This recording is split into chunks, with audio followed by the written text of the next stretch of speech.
Alhamdulillah, alhamdulillah. Allahumma shalli ala Muhammad wa ala alihi washabihi wasallim taslima. Bapak-bapak, ibu-ibu, insyaallah pembahasan kali ini kita akan membahas penyakit yang kebanyakan orang paling takut ya. Contoh penyakit yang paling menakutkan adalah penyakit jantung.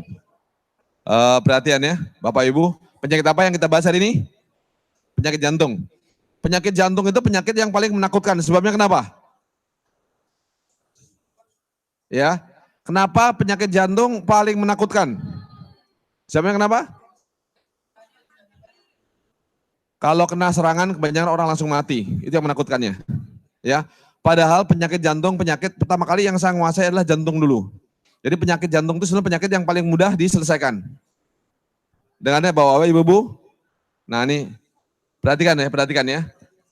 Perhatikan nih. Selama ini kita penyakit jantung adalah penyakit yang paling kita takutkan. Karena resikonya biasanya adalah kematian. Nah insya Allah akan saya bahas seluk-beluk penyakit jantung dari penyakit apa saja. Penyakit kalau dari bayi ya, penyakit jantung bocor pada anak, pada bayi. Lalu penyakit pembengkakan jantung, ritme jantung, jantung koroner, apalagi, terus bengkak jantung ya, terus bocor pada klep, pada katup. Insya Allah saya akan bahas, ini yang saya bahas bukan sebuah teori, tapi pengalaman yang sudah lakukan, dan itu berkali-kali. Kalau masalah jantung koroner yang sudah saya tangani itu udah puluhan ribu. Kalau jantung koroner, ya. Kalau jantung bocor pada bayi, belum banyak, baru puluhan. Bocor jantung pada bayi. Nah, kalau pembengkakan jantung paling banyak, ritme jantung juga nggak terlalu banyak, paling masih di bawah 100-an. Tapi yang paling banyak adalah jantung koroner. Ya, oke, akan saya bahas sekarang satu persatu. Waktunya kita batas maksimal sampai jam maksimal setengah 10 ya, atau kurang ya. Oke, akan saya bahas. Pertama adalah penyakit, sebentar saya bahas sekarang ya. Yang paling sederhana dan paling mudah kita selesaikan adalah jantung koroner. Jantung koroner adalah penyakit yang paling mudah diselesaikan. Ya, kenapa paling mudah? Karena pengalaman saya sudah ada berapa? Tidak hanya ribuan, tapi sudah mencapai puluhan ribu jantung koroner. Dan jantung koroner saya banyak melakukan juga pengobatan massal. Nah, saya terangkan dulu. Kemarin saya sudah membahas masalah apa? Jantung koroner pengobatan dengan binatang ya. Pengobatan dengan binatang. Oke. Jantung koroner. Jantung sendiri contoh seperti gini ya. Orang sering bilang kan jantung itu memompa darah. Ya, jantung memompa darah, tapi jantung sendiri perlu darah. Logikanya gimana? Jantung kan bawa darah, distribusikan darah, memompa darah, tapi jantung sendiri perlu darah. Kira-kira logikanya gimana?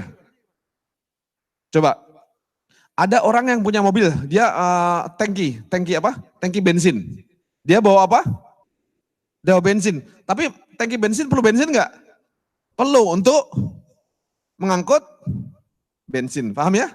Jadi mobil, tangki, dia bawa bensin 10.000 liter.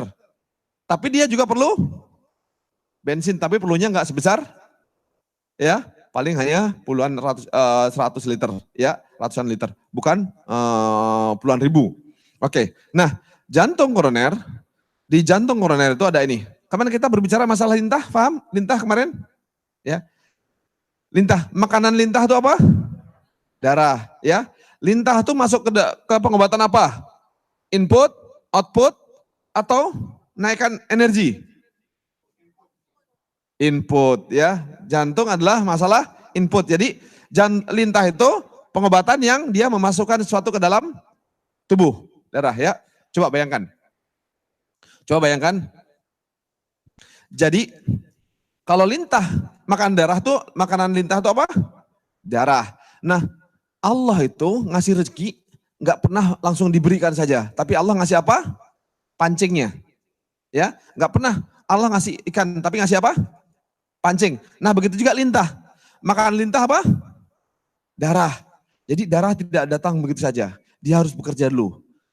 Alat apa yang Allah berikan kepada lintah? Contoh misalnya, lintah gigit kakinya Pak Zamroni misalnya.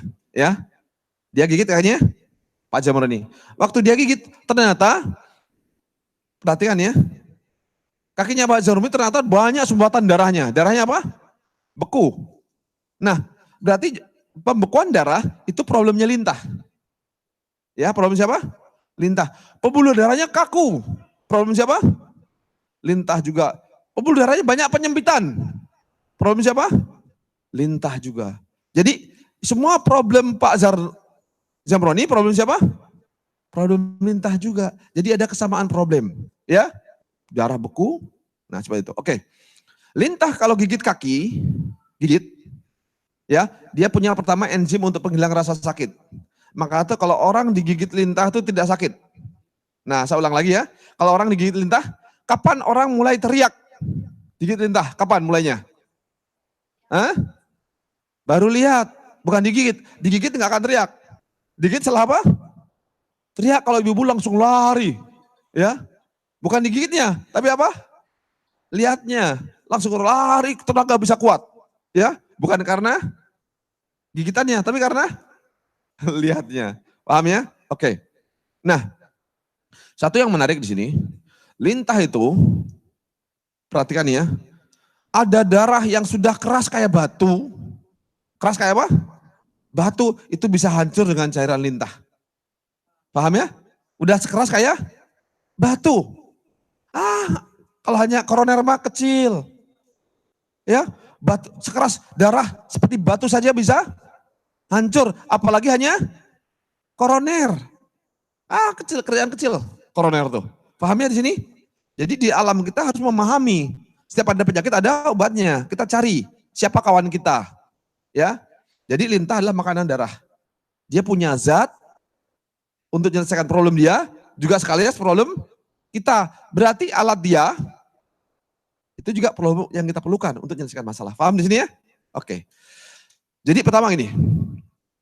Nah sekarang permasalahan bagaimana caranya cairan lintah itu bisa masuk ke dalam pembuluh koroner. Pembuluh koroner itu ada 3. Maaf ya saya gambarnya. Kalau saya gambar kira-kira jantung lah ya, seperti ini ya. Nah jantung. Nah ini ada pembuluh 1.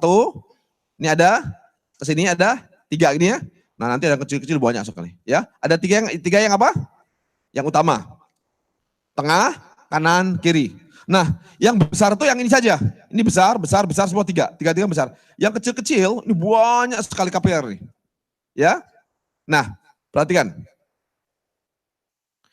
Yang disebut pembuluh koroner sumbatan tuh biasa ada 3. Ada yang utama, 1, 2, 3. Ya, ada yang di kanan, kiri, dan agak ke belakang dikit ya. Terus yang tengah. Nah, nyumbat itu di pembuluh besar. Kalau sumbatan di sini, di pengobatan barat, kalau sumbat, itu paham yang dipasang ring? Cincin ring. Cincin ring. Jadi cincin dimasukkan ke dalam tubuh untuk ngebuka apa? Masuk ini ke sini, untuk masuk sini, langsung dipasang ring. Dibuka. Nah ya dibuka. Jadi ring kebuka, jalan. Nah kalau ada 1 sumbatan berapa ring? Kalau ada 1 sumbatan berapa ring? 1 ring. Kalau ada 2 ring. Kalau 3 ring. Nah kalau ada 10 biasa udah enggak, pakai bebas. Ya pakai bebas. Nah ini saya terangkan ya berbahayanya dengan memakai ring. Nah sambil contoh gini. Kalau di Bandung ada jalan yang suka apa? Ada pasar kaget kan ya? Ada pasar kaget. Kalau pasar kaget itu, ya, kan ada pasar membludak ke jalannya, jalan jadi macet. Solusinya gimana? Solusinya gimana? Dibubarkan pasarnya, dirapikan, bukannya dibikin tembok, terowongan, kemahalan, ya, diatur saja. Jadi ini atau yang paling parah, ini pasar kaget nih. Solusinya apa? Udah bebas aja, bikin jalan apa? Putar. Ya bisa, tapi ya mahal itu. Tidak efektif. Ya, oke. Sekarang saya bicara ini yang paling penting di sini. Orang kalau udah ini, perhatikan ya. Kalau udah digigit lintah, kalau udah ini nyumbat 3, ini kan ada yang besar, ada yang kecil kan ya. Sekarang pertanyaan, kalau yang besar nyumbat, yang kecil nyumbat enggak? Udah pasti nyumbat sekali. Ya, kalau besar nyumbat, yang kecil nyumbat. Ini ya, ini pengalaman saya, kalau lintah saya udah banyak sekali pengalaman, jadi kalau pasien udah banyak. Nah, lintah sekarang kalau dipasang ini, dia akan kebuka yang besar-besarnya. Nah, perbedaan kalau lintah Nah sekarang pertanyaan, gimana cara masukkan cairan lintah ke dalam jantung? Gimana caranya? Gimana caranya supaya masuk? Nah, lidah itu organ terdekat di jantung. Kalau kita nanti hari raya kurban ya, nanti kalau motong kambing, ingat ya, coba tolong tarik lidahnya. Yang tarik apa? Jantung. Kalau lidah tarik, jantung langsung tarik. Jantung tarik, yang ketarik apa?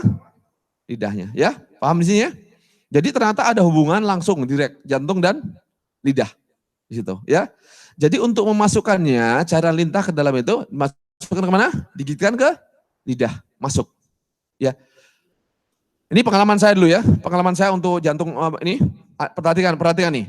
Pertama kali saya nangani dulu ada seorang kiai dirawat di rumah sakit Harapan Kita. Sumbatannya itu berapa?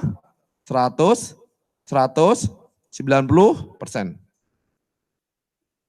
Jadi tinggal berapa persen? 10. Itu tuh, Bu, kalau udah kayak gini, bicara itu capek sekali. Capek.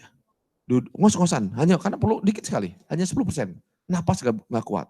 Ya, ini pengalaman dulu waktu itu pertama kali siapa?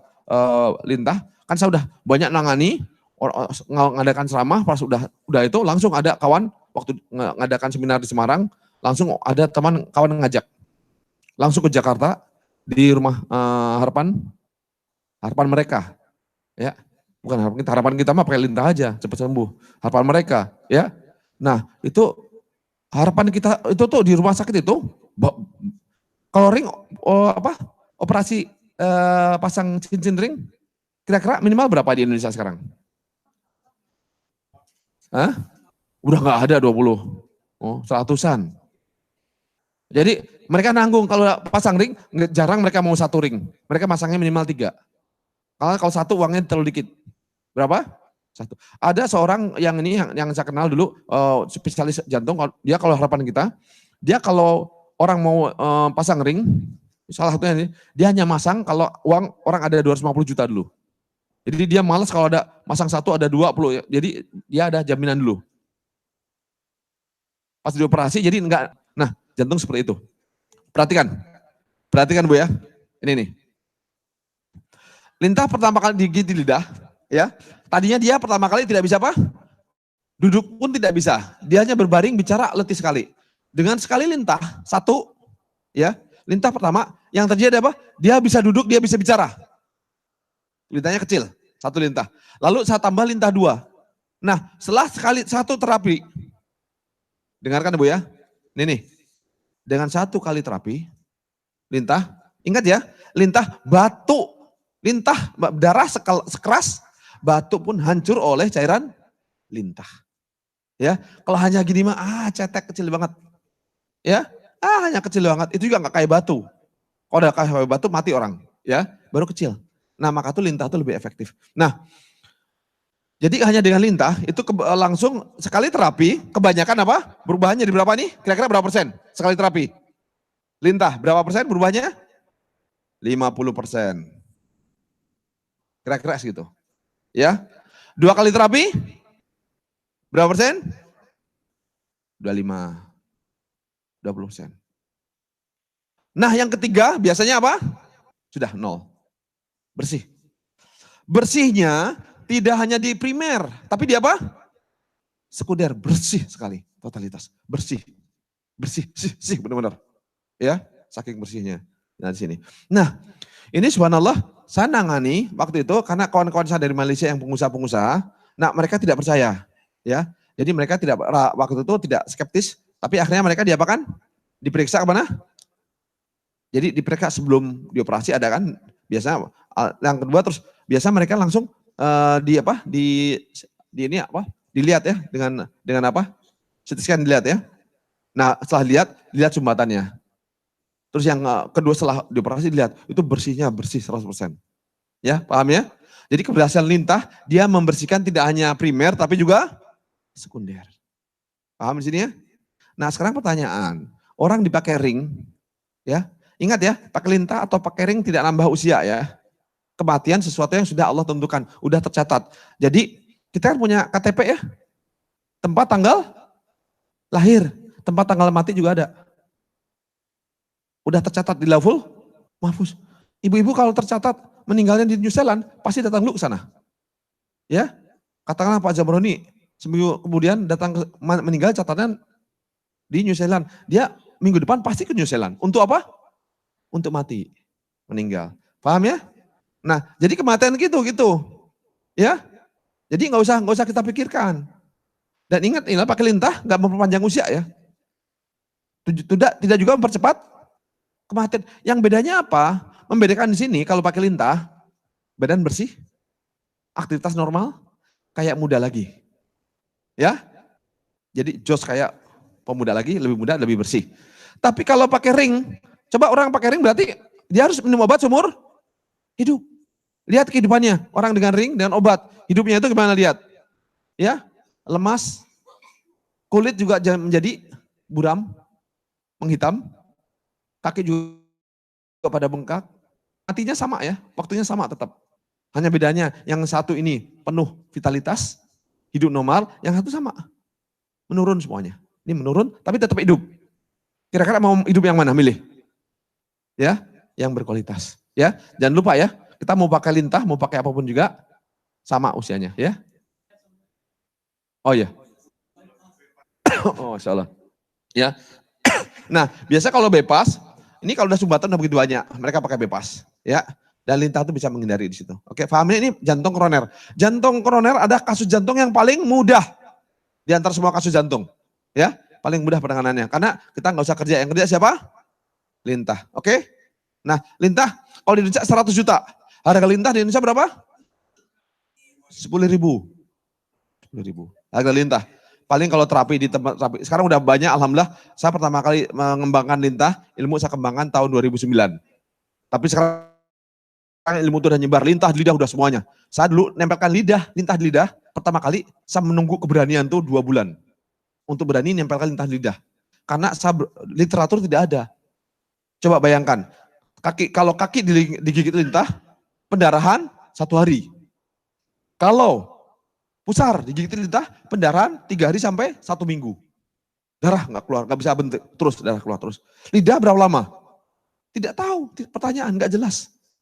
Kaki 1 hari, pusar 3 hari, lidah berapa hari? Tidak tahu, saya tidak tahu. Jadi saya tuh 2 bulan tuh nunggu keberanian, gimana caranya ngelintah lidah.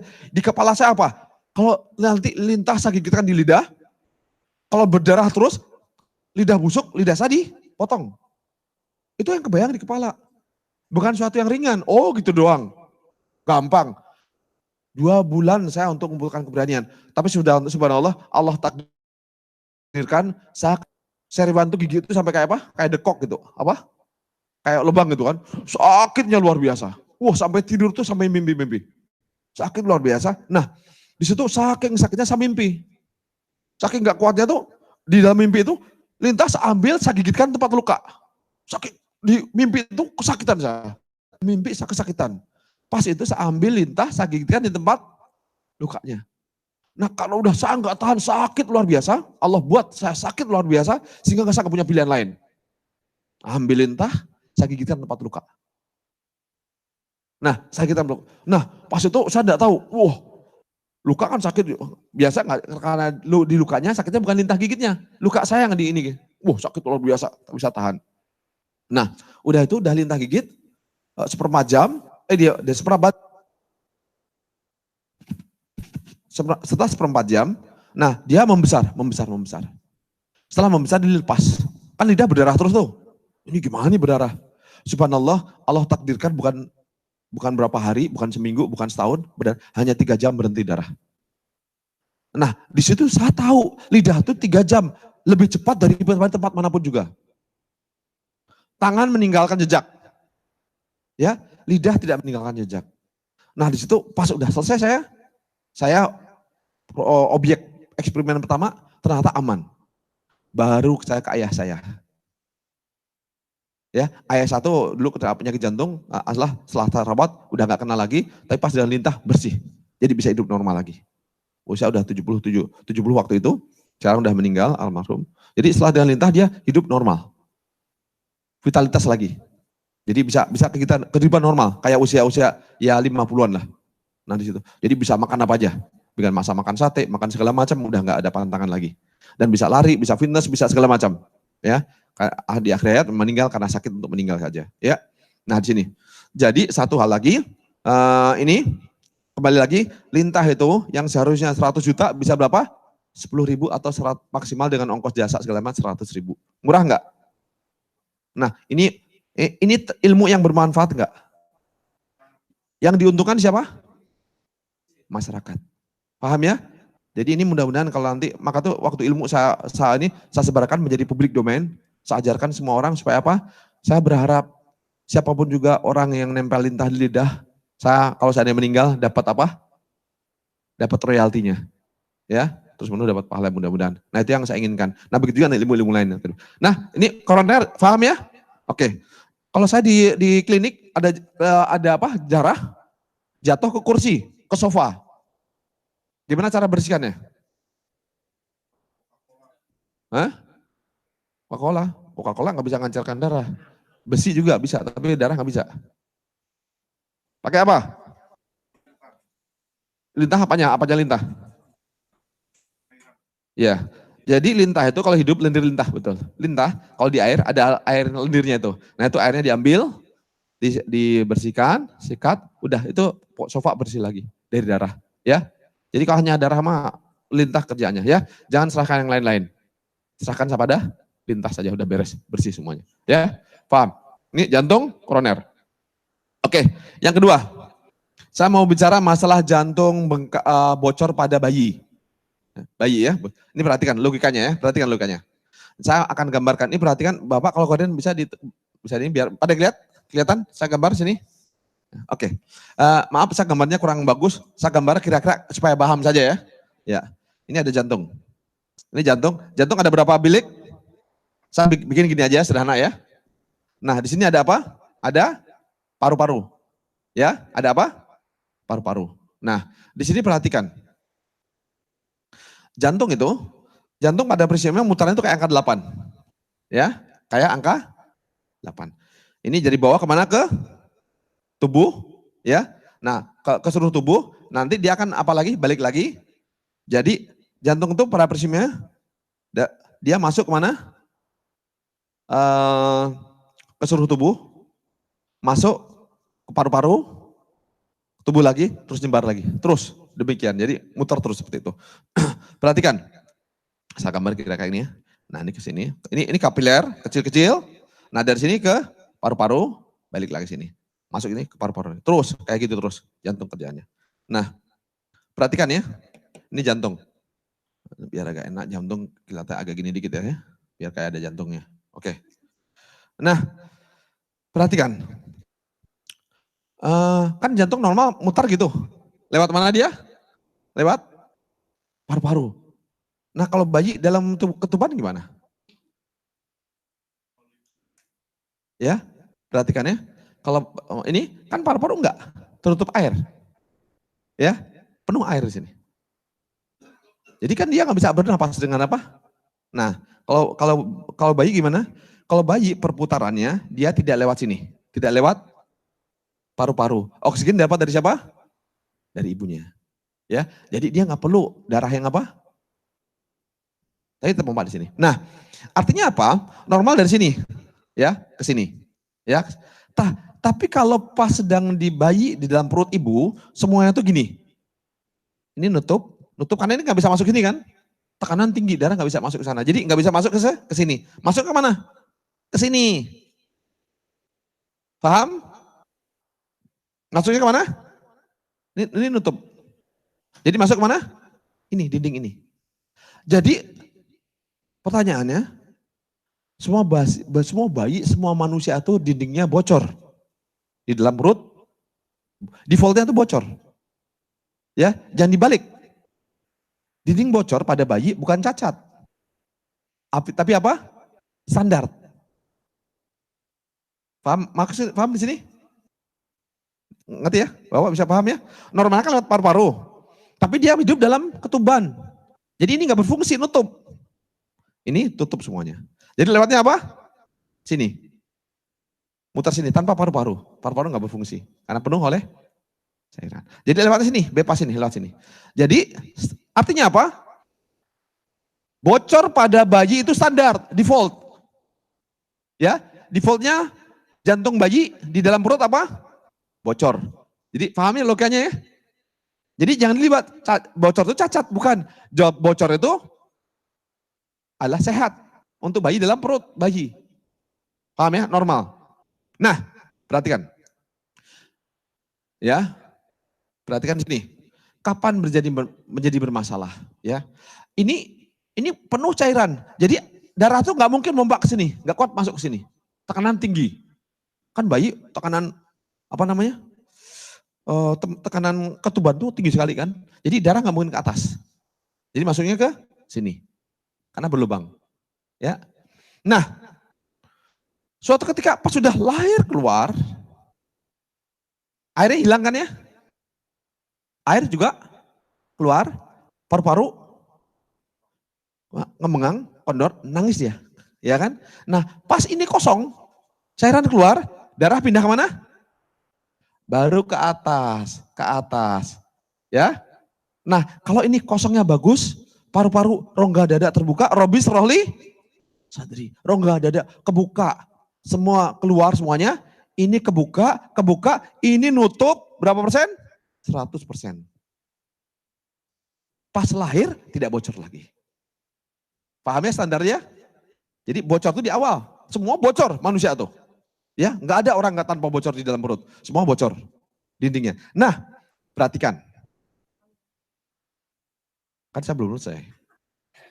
Nah, udah paham nih ya? Kita bicara standar dulu, jangan bicara sakit dulu. Kalau kita tidak tahu standar, pas sakit kita nggak bisa bawa kepada standar. Ya, oke, paham di sini ya?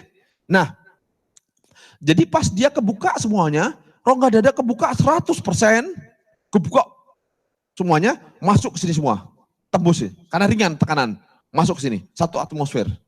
Udara kan 1 atmosfer. Ya. Nah, jadi masuk ke atas semuanya. Karena ini otomatis ini akan nutup kuat. Nutup. Nah, apa yang terjadi kalau ini tekanan rongga dada maksimal, dia bisa terbuka maksimal, dia selesai. Tapi ada anak yang lahir tulangnya melengkung gini. Rongga dada apa? Sempit. Dia nggak bisa masuk ke sini totalitas. Ya, jadi tekanannya ada tekanan tinggi sekali. Jadi nggak bisa masuk ke sini totalitas. Jadi ke sini agak kehalang dikit. Akhirnya yang ada sisa masih ada apa? Segede jarum segini. Masuk ke sini dikit aja. Cukup membuat darah biru. Cukup membuat darah membiru. Paham ya? Kalau nangis dia membiru. Kalau pas nangis dia dada ketekan, dia akan masuk ke sini. Jadi paham ya? Nah, sekarang pertanyaan, kalau dada kebuka, robis rohli sodri, lapangnya 100%, dia akan nutup. Tapi kalau ada masih tekanan di atas, dia akan masih bocor masuk ke sini dikit. Bocornya nggak gede-gede ya, paling selubang jarum aja. Ya, tapi cukup membuat darah menjadi membiru. Paham ya? Nah, sekarang pertanyaannya, masalah di mana? Rongga dada. Paham ya? Maka tuh apa yang disebutkan Quran itu bahasa penting. Rongga dada. Nah, berarti solusi yang disulitkan apa diselesaikan? Rongga dada selesai, lapangkan rongga dadanya. Nah, ini rongga dada masuk ke sini 100%, ini otomatis nutup seketika. Seperti standar bayi-bayi yang standar. Paham ya? Jadi kalau bilang cacat, jangan bicara cacat dulu, jangan bicara kelainan. Belajar defaultnya dulu, standarnya gimana. Baru bicara penyimpangan. Jadi balik loganya. Oh ini bocor, tutup, dioperasi, diotak-atik, dibongkar, diodel-odel, langsung ditutup sini. Berbahaya. Paham di sini ya? Nah untuk bayi permasalahan sini. Oke? Jantung bocor bisa. Maka tuh saya akan menangani bayi jantung bocor. Selalu yang di tangan itu rongga dada perbaiki. Ya, tentu saja memang tetap masalah kematian Allah yang menentukan. Ya, memang tidak semuanya kadang setelah diperbaiki itu kelihatan tampak sekali. Yang kalau nangis misalnya terus tangan biru terus, setelah diperbaiki birunya hilang. Apa? Berkurang.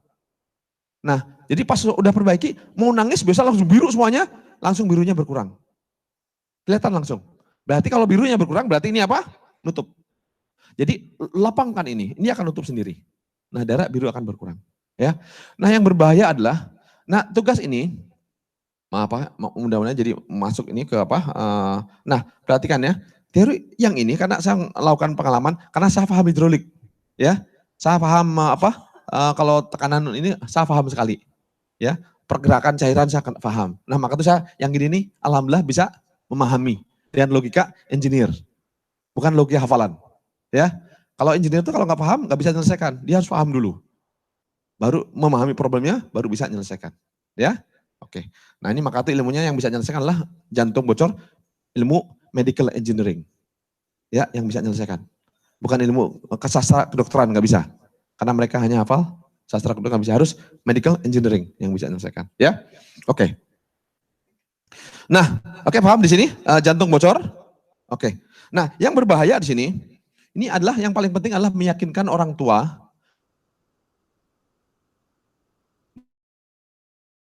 bahwa lihat birunya hilang. Tapi permasalahan, saya ngalami permasalahan orang-orang yang orang tuanya tidak berpendidikan. Udah terangkan berkali-kali. Nah, pada anak-anak bayi di Indonesia, hati-hati kalau pengobatan di Indonesia, pengobatan yang sifatnya gratis. Hati-hati. Kalau pengobatan gratis yang melakukan siapa? Siapa? Dokter praktek yang baru. Kalau namanya gratis, ya, yang itu ngasih kesempatan siapa? Calon-calon dokter jantung, udah pasti itu, ya kan? Sambil contoh, dokter nanti praktek bedah, dikasih nggak orang yang kaya, yang bayar? Enggak, orang bayar dikasih ditangani dokter senior. Yang gratis, mahasiswa yang mau baru pertama kali nyoba-nyoba. Nah, ini biasanya tuh, wah kan kalau operasi 500 juta, 250 minimal. Mumpung ada kesempatan gratis, tetap aja dioperasi. Nah itu permasalahan di situ. Jadi pentingnya kita basisnya pemahaman. Kalau orang nggak paham kan, ini Pak, mereka Bu ini operasinya 250 juta, 1/4 sampai setengah miliar. Jangan sia-siakan kesempatan emas ini. Nggak semua ditawarkan. Ya, nah dioperasi, nah udah biasanya bermasalah. Ya, oke paham nih ya, jantung bocor. Nah sekarang saya mau membahas apa? Koroner. Saya akan membahas jantung apa? Jantung bengkak, ya, pembengkakan jantung. Nah, ke dalam masalah pembengkakan jantung, masalah jantung di dalam proses penciptaan manusia yang dibahas apa? Mudghah. Mudghah itu apa? Sistem peredaran darah, ya. Ini mudghah. Mudghah itu mudghah itu jaringannya apa? Jantung, pembuluh darah besar, terus kapiler. Ini saya terangkan lagi, ini penting nih. Jantung sifatnya apa? Yang ngatur siapa? Otomatis. Pembuluh darah besar, otot. Kapiler, saraf. Alhamdulillah udah hafal ya. Perhatikan. Otot. Penyakit otot apa? Kendor atau kencang? Ini penting nih, pemahaman kendor atau kencang. Coba perhatikan. Jantung. Jadi mompaknya itu ada tiga yang bertanggung jawab. Darah muter tuh siapa? Tugas jantung, tugas pembuluh darah pakai otot. Jadi tugas otot, di sini punya otot ya, pembuluh darah ada ototnya. Ini nggak punya, dia pakai saraf. Jadi untuk darah normal ada tiga, siapa yang ngerjakan? Jantung, pembuluh darah besar, dan kapiler. Oke. Apa yang terjadi pada darah yang ini pembuluh darahnya kekencengan? Kalau pembuluh darah kekencengan, itu mompanya itu berat. Mompanya berat. Ini berat sekali.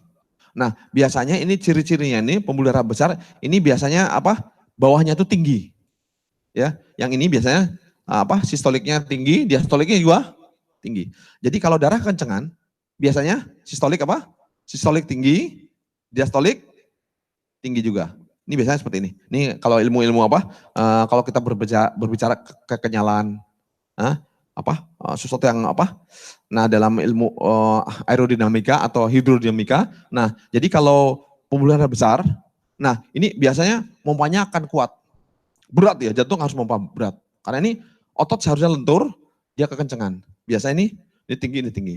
Nah kasus-kasus kayak gini, Ini pada sambil contoh gini.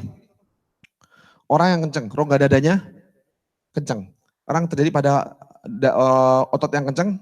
Kemarin otot kenceng ciri-cirinya apa? Lutut tidak bisa ditekuk, sakit. Ya, tulang beradu, sehingga sakit rematik. Ini kenceng jadi susah kencing. Apa namanya? Prostat. Lambung ketarik, dia penyakit apa? Lambung, mah. Usus ketarik, kenceng, dia punya penyakit alergi. Alergi apa? Konstipasi juga. Alergi apa? Biji-bijian. Ya, terus rongga dada kenceng, napas akan berat. Nah, semakin berat, numpuk, akhirnya jadi apa? Panic attack. Leher kenceng sehingga punya darah tinggi, tekanan. Kepala pusing, tangan kenceng, beradu, tangan kesemutan. Ya. Terus saking belakang yang kenceng nih, ginjal sampai ketarik. Nah, sehingga ginjal kurang fungsi. Nah, itu penyakit apa?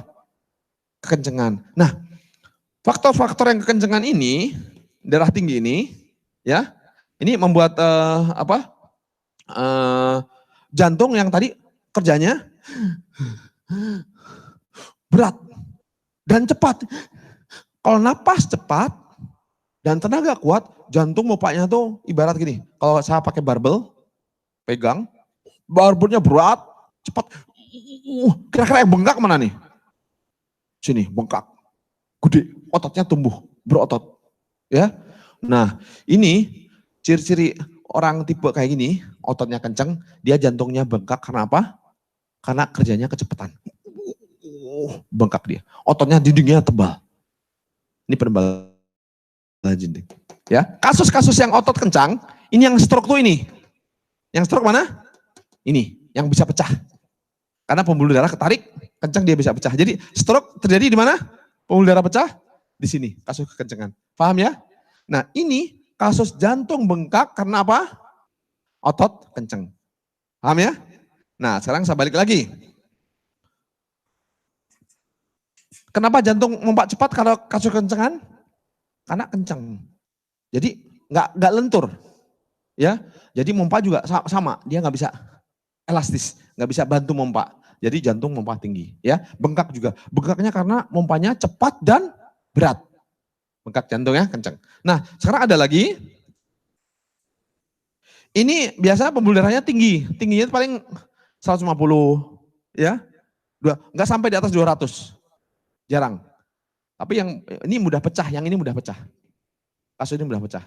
Ya, oke. Nah sekarang kasus otot kekendoran. Jantung kan mompa oleh jantung, ini oleh otot. Nah sekarang kalau orang, jadi yang mompa siapa yang ngerjakan? Tiga-tiganya. Kalau otot kendor, otot ini kendor, berarti kan dia nggak memberikan kontribusi. Yang kerja siapa? Jantung dan kapiler. Nah ini terjadi pada kasus epilepsi. Terjadi pada kasus epilepsi. Ini kendor sekali, saking kendornya, akhirnya jantung mompanya tinggi sekali. Kasus-kasus ini jantung bisa sampai 270, bisa sampai 300 yang ini. Kasus kendor. Tapi nggak akan sampai stroke.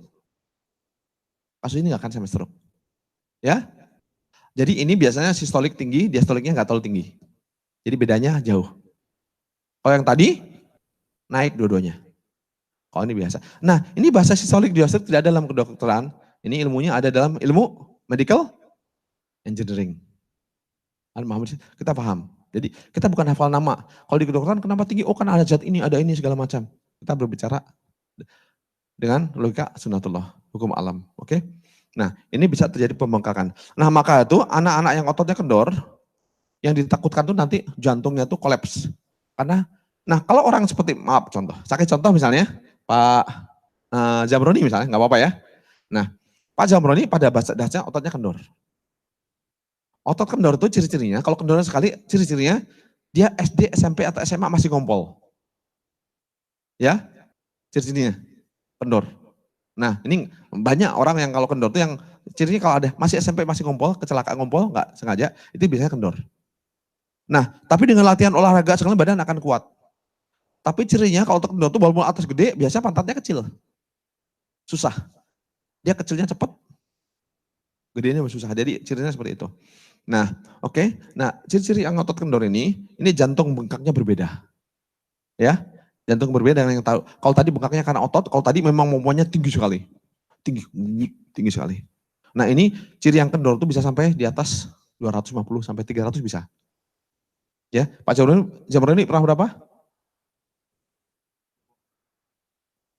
100 berapa? 100, 230. Tapi nggak apa-apa kalau kendoran. Kalau 100 kekencengan, 180 udah pecah. Ya, kepala sudah pecah. Kalau 230 nggak apa-apa karena itu hanya cukup 230 hanya cukup untuk darah supaya apa? Supaya muter saja. Nggak ada tekanan di kepala. Ya, yang tinggi itu dia apa? Bukan di kepala. Ujung-ujungnya rendah aja dia biasa. Jadi nggak membahayakan pembuluh darah. Yang bahaya itu tadi apa? Yang ototnya kencang yang bisa pecah. Jadi kita harus bisa membedakan, oh ini kendor, tenang aja. Ya, kalau orang-orang kendor diturunkan dia akan lemes.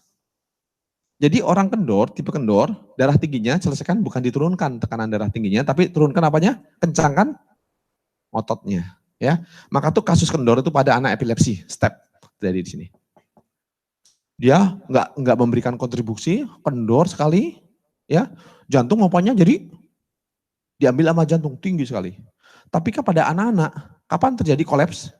Pas suatu ketika dia sakit, jantung nggak bisa memompa tinggi, nggak kuat kan ya? Kedua pas sedang sakit dan badan panas, pembuluh darah tambah kendor.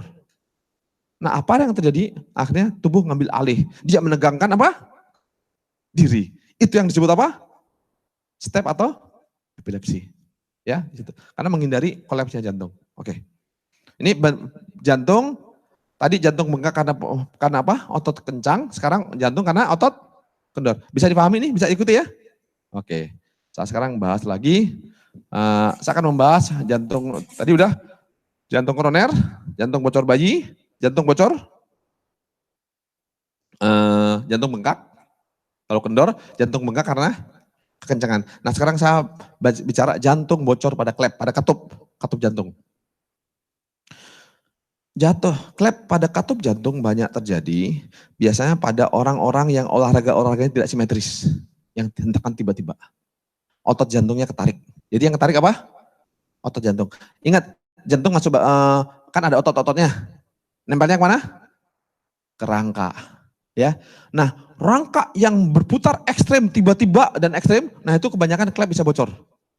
Tiba-tiba. Kira-kira loncatan yang paling ekstrem itu gerakan apa? Yang berulang-ulang. Orang-orang banyak mati kena angin duduk. Biasanya bahasanya itu apa? Orang apa? Badminton. Ya, terus apa lagi yang itu? Futsal. Ya. Jadi olahraga yang berulang-ulang gerakannya. Coba, nyemes tuh beratnya tuh pas nyemesnya atau pas sedang posisi mau nyemes? Dia loncat, tinggi badan gimana? Tiba-tiba. Tapi di atas awan gini ya tuh. Tanpa napak dia. Bukan di bawah, kalau gini kan hanya badan aja. Kalau apa?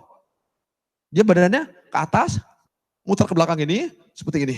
Jadi badannya melintirnya kayak pisang ke belakang gini. Terus udah itu begini. Jadi udah diputar kayak pisang, diputar gini, sakit. Ya, udah badan seperti ini, muter gini. Nah, itu banyak klep bocor.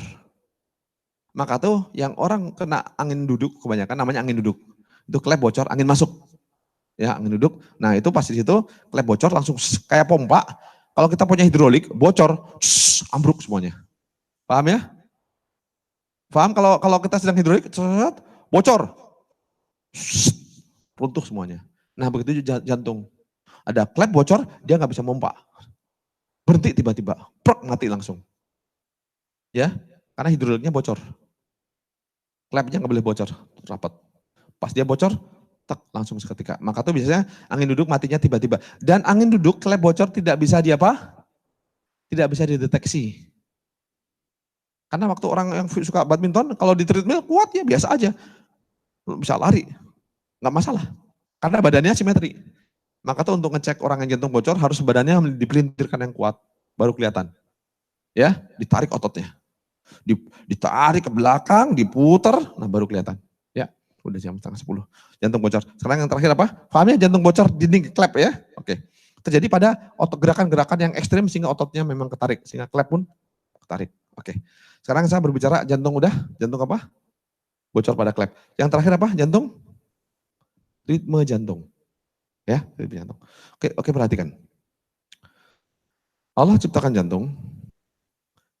Pompa jantung tuh ada 2 pembuluh darah, kanan dan kiri. Kanan untuk kanan, kiri untuk ya alur itu ada 2. Kemana? Ada 2. Jadi pompa jantung itu perhatikan ya. Pompa jantung itu yang kanan untuk kiri untuk kiri. Jadi kalau jantung dipompa, pada prinsipnya dia keluarnya sama-sama, masuknya harus sama-sama. Jadi keluar sama-sama, keluar, datang sama-sama. Itu ritme jantung normal. Tapi pas suatu ketika ada kejadian orang badan melintir ke sini semuanya, yang satu tegang, ya, perbedaan ketegangan, kekencangan. Nah, perhatikan. Banyak orang perbedaan tegang dan kencang kaki saja atau atas saja. Tapi kalau perbedaan kencang kendornya di tangan kanan dan kiri, nah itu biasanya orang-orang ritme jantung permasalahan di situ. Ada perbedaan kanan dan kiri. Jadi darah datang keluarnya sama-sama, baliknya berbeda. Nah itu ritme kan jadi ngaco. Paham di situ ya? Sana nih ada juga perbedaan kalau dilihat dari termodinamika, perbedaan panas tubuh. Saya ada orang yang kena jantung, ini mau dioperasi. Jantung datang ke klinik waktu itu. Ini kok heran, pas dicek lidahnya, ya kita ngecek lidahnya, lidah sebelah kirinya itu putih. Sebelahnya kanan merah. Jadi putihnya merah terbelah gitu. Kanan apa? Kiri putih, yang ini merah. Artinya apa? Yang sebelah kanan, sebelah kiri itu dingin sekali. Yang ini kering. Nah itu, jadi bayangkan, yang ini apa? Ini dingin, yang ini panas. Ini pegang temperatur kayak gitu. Aneh. Nah itu dia jantung, ritme jantung. Pas diselidiki, cari kenapa penyebabnya. Ternyata dia pedagang es.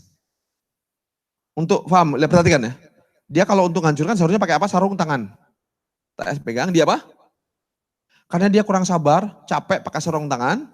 Dia udah gak mau pakai sarung tangan. Es pegang langsung. Es kan berapa temperaturnya? Di bawah 0. Kalau terus-terusan dipegang dingin. Kerempet ke sini, dingin sebelahnya. Nah, kapan itu selesai? Setelah yang kirinya itu dibuka semua, dipanaskan semuanya.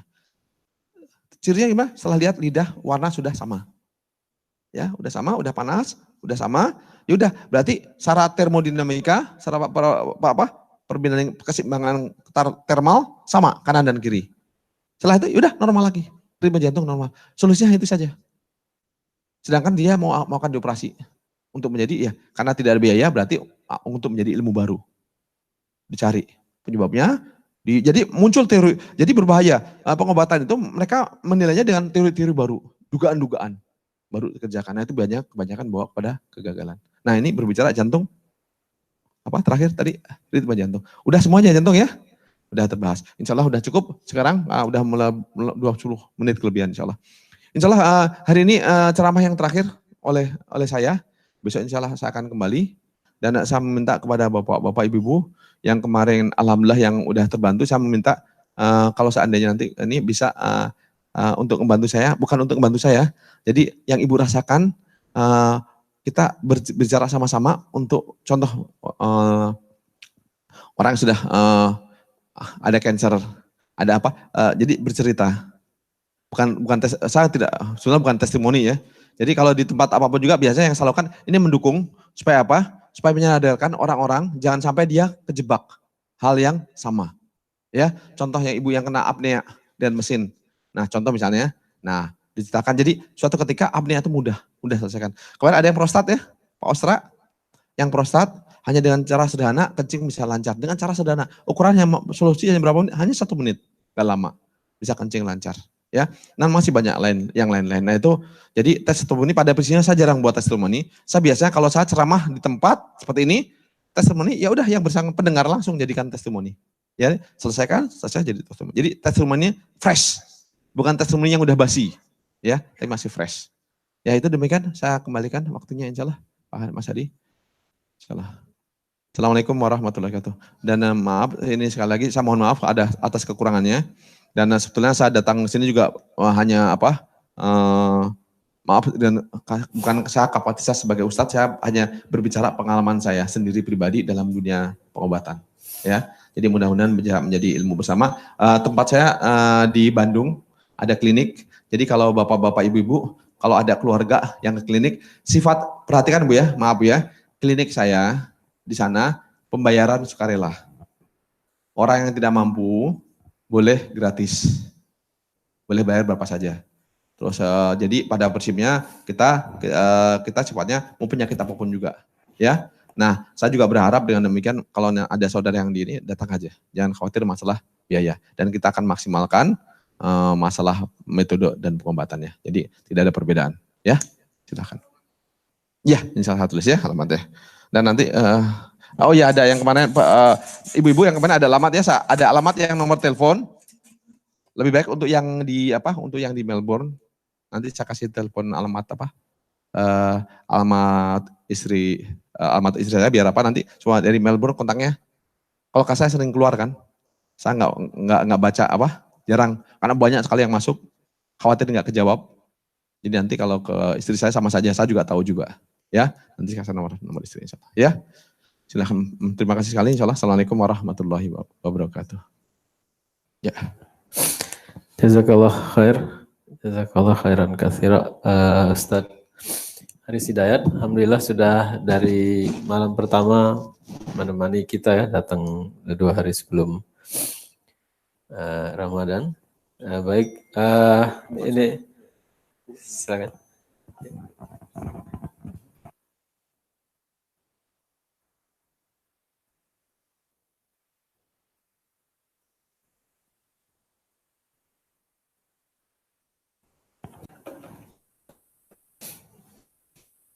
Sebelum kita acara perpisahan, ternyata ada satu anggota jemaah kita baru saja meninggal. Simbah 30 menit yang lalu. Simbah kita yang biasa di sini yang biasa dengan Pak John. Ya, Mbah Pasha. Selalu. Oh, subhanallah.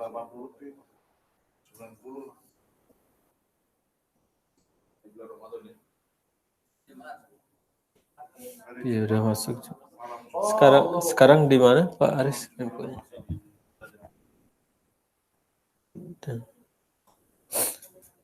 Rencananya.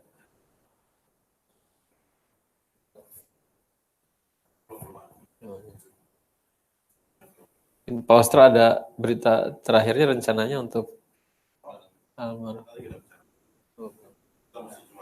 Rencana sudah ada.